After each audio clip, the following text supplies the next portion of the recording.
Now we are going to see the quantum transport or electron transport in different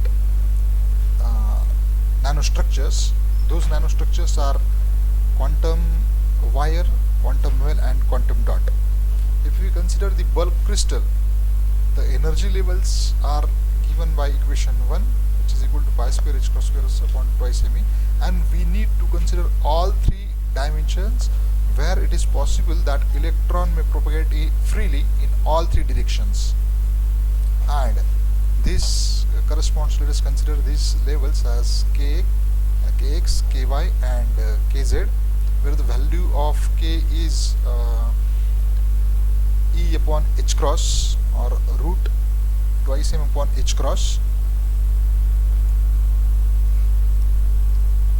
and in bulk crystal, since there is a quantum of energy profile and electron is free to move in any direction, and the condition over here is the wavelength of that electron is much smaller than all three dimensions, and that is the reason why electron can propagate in all three directions freely.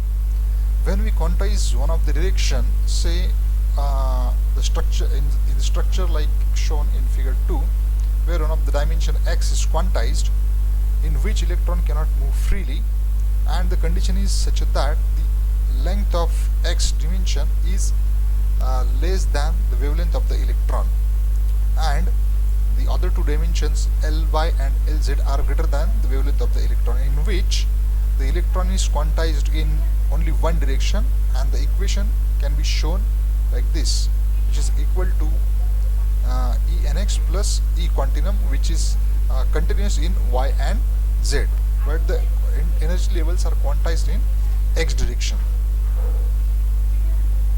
And the energy levels we get by solving Schrödinger equation by shown in figure 3. Then the next structure is quantum wire. It is a structure when electron is quantized in two directions now, in x and in direction y, and it is free to move in direction z. So it is shown by equation 3, which gives us E nx and ny quantized energy levels in two directions, and the energy profile is continuous in other direction, that is in z direction.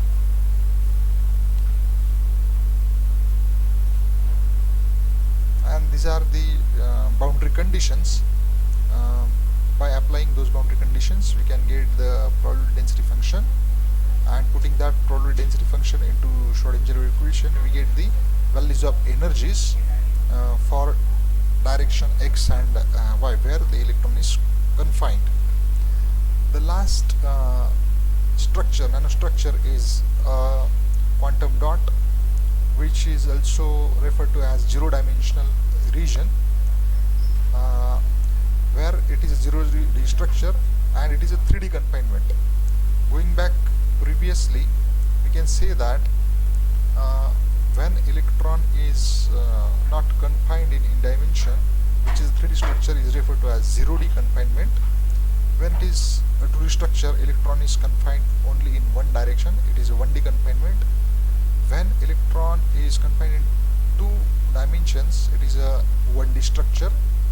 And for quantum dot, where electron is confined in all three directions, it is a 0D structure and it is a 3D confinement of electron. And we can show it by equation. The energy profile gives the discrete energy levels for this nanostructure. The energies are pi square h cross square n square upon twice me, where n is the principal quantum number, and we can calculate the energy levels by solving the Schrödinger wave equation.